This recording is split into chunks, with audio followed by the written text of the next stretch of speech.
कबीर के दोहे में लिखा है, मंजिल मिलेगी भटक कर ही सही, गुमराह तो वो है जो घर से निकला ही नहीं।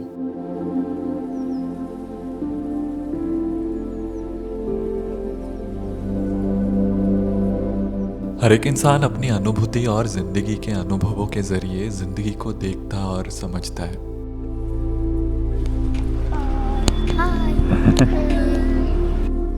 जब कोई भी बात मानने से पहले उसे जानने की खोज रखने की समझ रखता है, तब जिंदगी का असली मतलब सुख और शांति उसे दूसरों में नहीं, ना ही भीड़ में, बल्कि एकांत में खुद में मिलती है। बस जहां मेरा मन खुश रहता वहां मैं अकेला निकल पड़ा, पर इस बार मेरा साथ देने वाला मेरा पहला बाइक था।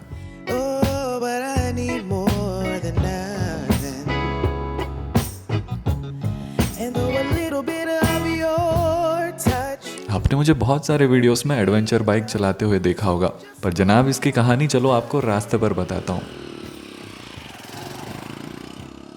इस बार अपनी बाइक को टेस्ट करने मैं निकलता हूँ तमिलनाडु के एक हिल स्टेशन में, जहाँ तक जाने का रास्ता बहुत ही अनोखा है।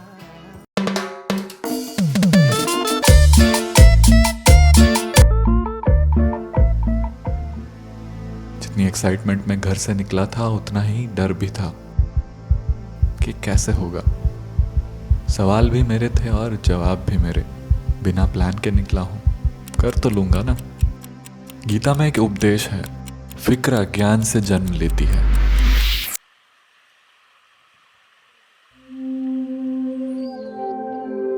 अभी फिलहाल मैं पहुंचा हूं कोली हिल्स पर बसे एक गांव में।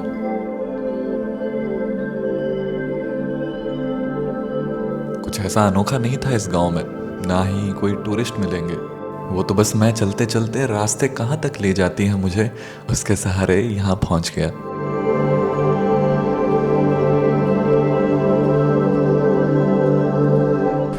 तो दोस्त बात कुछ हिंदी क्या हो रहा है मेरा। तो दोस्त बात कुछ ऐसा है कि जो कोली हिल्स मैप में दिखा रहा था ना, वो कोली हिल्स मतलब एक माउंटेन के ऊपर वो कहीं भी एक रैंडम लोकेशन दिखा दे रहा है। हाँ, ऊपर से गांव के तरफ जा रही है और गांव वहाँ एंड हो जा रहा है। तो यहाँ कोई ऐसा माउंटेन वाला सीन नहीं है। अगर आप यहाँ आना चाहो तो बस एक अच्छा गांव मिलेगा आपको, खेती कर रहे हैं, गाय है और पूरा पहाड़ से नहर नीचे आते हुई ये पानी पूरे से खेतों में फैलता हुआ। बैठा भी इसलिए हूँ क्योंकि सांझ होने वाली थी और दूर जहाँ तक नजर फेरो फसलों में जमे पानी से सूरज की झलक। बगल में हरे जंगलों के छोर में एक घर, जिसकी चौराहे पर गाय घास खाते हुए।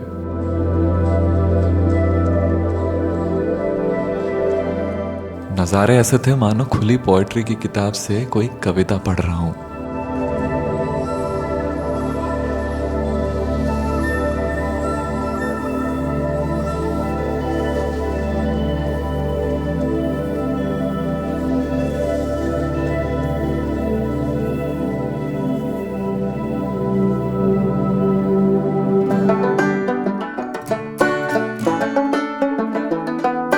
यहाँ पर किसी फिरंगी से कम नहीं था मैं।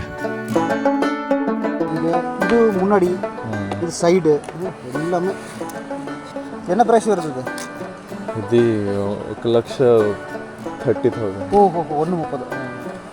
ஃபால்ஸ் கூட போட்டு விடுங்க. ఫాల్స్ వెళ్ళాను.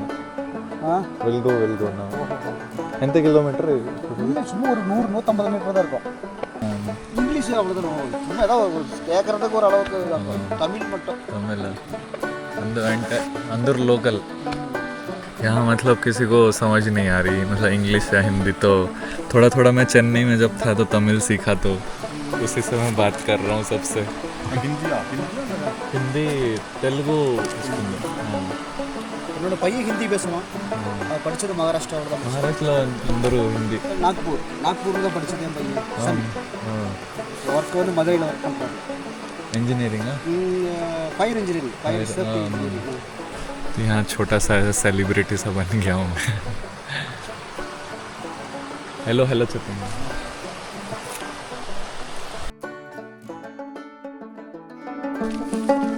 स्ट्रेट हो गया। ये लोग ना सारे ऐसे एक्साइटमेंट पे मेरे साथ आ रहे हैं। 6 feet captures. 6 feet captures. சரி பார்க்கலாம். से मेरे को सारे आ गए गांव के दिखाने रास्ता वाटरफॉल तक। कुछ 100 मीटर्स का रास्ता है, बता तो रहे हैं। पता नहीं मेरे को टोटल मेरे को कुछ समझ नहीं आ रहा क्या बोल रहे हैं। थोड़ी बहुत मेरे को 1-2 वर्ड समझ आती हैं कि तमिल की। देखो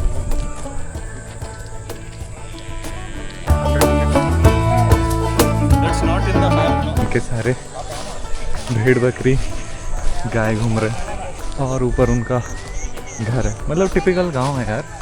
डिफरेंस ये है कि गांव है पर पहाड़ों के ऊपर गांव। Your name bro? Kannan. Kannan. Your? Ajay. Ajay. Ajay और कन्नन है मेरे साथ।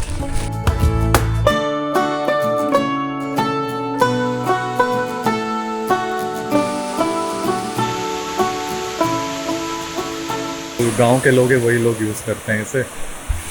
छोटा सा ज़्यादा बड़ा नहीं है पर हाँ गांव के लिए जो फार्म्स होती हैं उन पे वाटर वगैरह सप्लाई के लिए। जो ड्रोन शॉट में देखा ना आपने, पूरे फील्ड्स में पानी भरा हुआ है।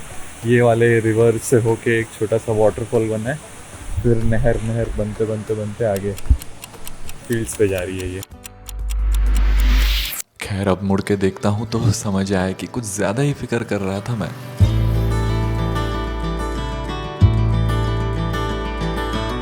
करीब 8:30 बजे कोहरे को सूरज की रोशनी काटते हुए गर्माहट का एहसास देती है।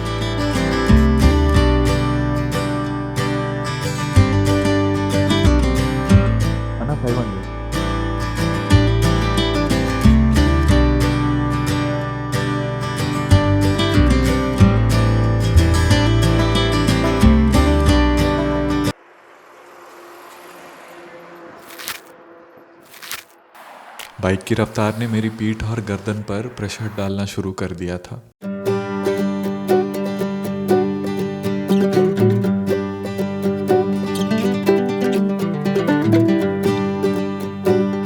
दर्द के साथ उसका मलहम भी वक्त पर मिलती है। सुबह का ये सुनहरा नज़ारा मेरे लिए मलहम जैसा था।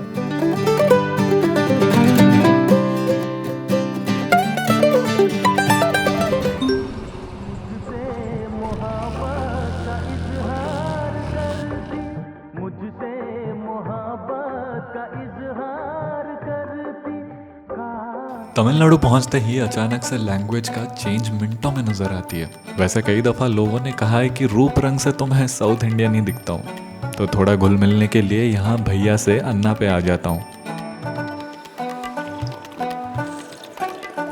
अन्ना थोड़ी क्यूरियोसिटी में पूछते हैं, यूट्यूब के लिए बनाते हो? कितने सब्सक्राइबर्स हैं? मैंने जवाब दिया तो अपनी भाषा में कहते हैं कि अच्छा नया नया शुरू किया है। मुस्कुरा के मैंने भी हाँ में हाँ मिलाया। फिर आखिर में जाते हुए अन्ना ने कहा, मेरे पास ना बटन वाला मोबाइल है, वरना ज़रूर सब्सक्राइब कर देता। अगली बार आओगे तो यहीं से नारियल पीना, मैं टच वाला फ़ोन ले आऊँगा तब।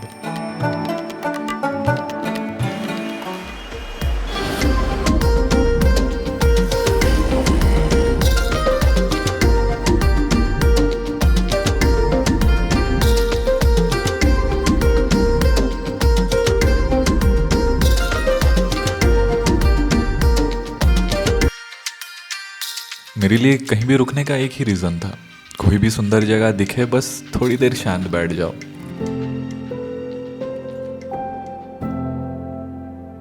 अकेले बैठे मैं मेरी टीम को बड़ा मिस कर रहा था। उनके साथ कहीं भी रुक जाना, जो रास्ते कोई ना ले वहाँ बाइक दौड़ाना, कोई मंजिल तक पहुँचने की जल्दबाजी नहीं, कोई चेकलिस्ट नहीं। बाइक तो मुझे वैसे भी एडवेंचर वाली लेनी थी, पर एक पल के लिए मेरा जी नहीं माना। नौकरी के पैसों से शौक पूरा करना व्यर्थ ना चला जाए, इससे बेहतर कहानियों को सुंदर तरीके से दिखा सको उस पर खर्च करना ज़्यादा सही होगा। और ऑफिस के लिए एक गाड़ी की तो ज़रूरत थी ही, बाकी अपने मेहनत पर भरोसा है। तेज़ धूप में गर्मी से मुलाकात हो चुकी थी, जिससे मुझे बिल्कुल चिढ़ आती है। और ऊपर पहाड़ों पर ठंड होगी या नहीं वो तो वहाँ पहुँच कर ही।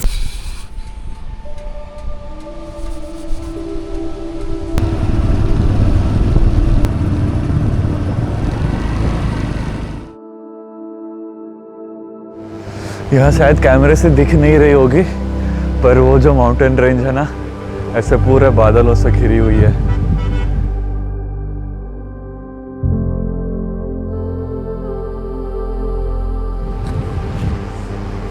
बहुत मस्त है यार।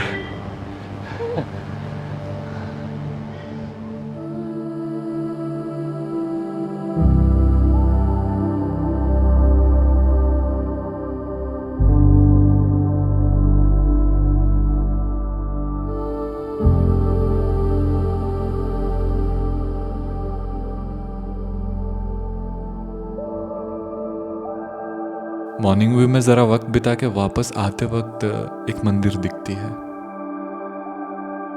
वैसे कुछ खास रिश्ता नहीं है मेरा मंदिरों से,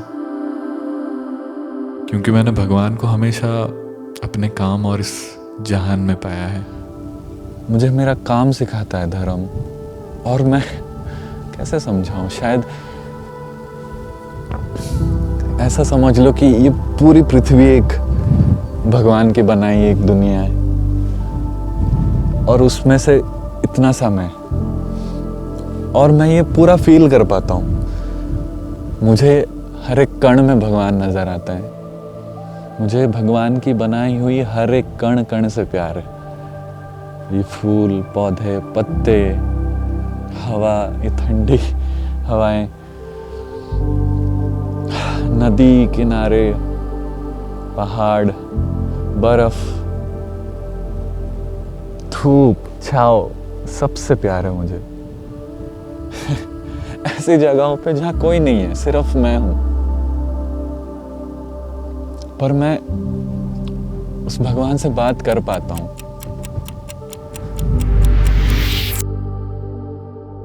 वैसे एक नया स्वेटर लाया हूँ, ठंड लगी तो पहन लूंगा।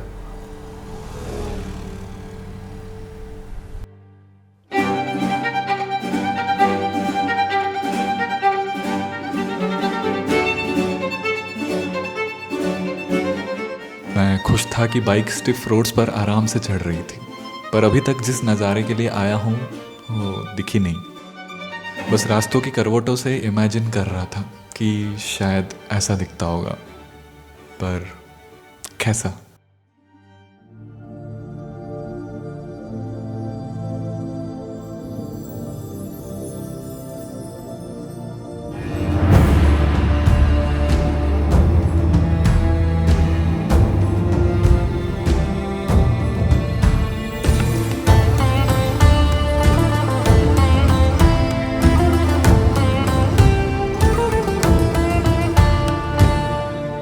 ईस्टर्न घाट्स का ये हिस्सा नामाकल डिस्ट्रिक्ट में सबसे घुमावदार रोड्स के वजह से इतनी अलग दिखती है।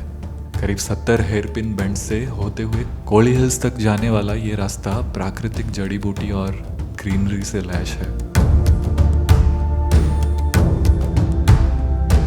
और करीब 20 हेयरपिन बेंड्स के बाद हवा ठंड होने लगी थी।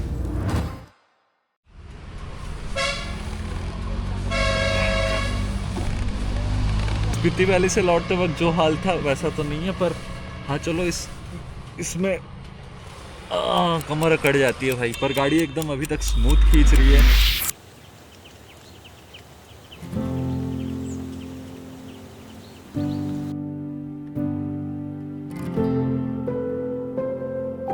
अगली सुबह खुद से एक्सप्लोर करने के अलावा कुछ था नहीं मेरे पास। सुबह मॉर्निंग व्यू देखने की चुल लगी थी। वापस लौट के निकलता हूँ, पता नहीं कहाँ, बस रास्ते जहाँ भी ले जाए। नया साल आ गया, पर मेरे लिए कुछ भी नहीं बदला। उम्र के साथ तजुर्बे बढ़ रहे हैं, लेकिन अंदर कहीं अभी भी वही 20 साल का लड़का है जो अपने सपनों का हाथ अभी भी मजबूती से थामा है।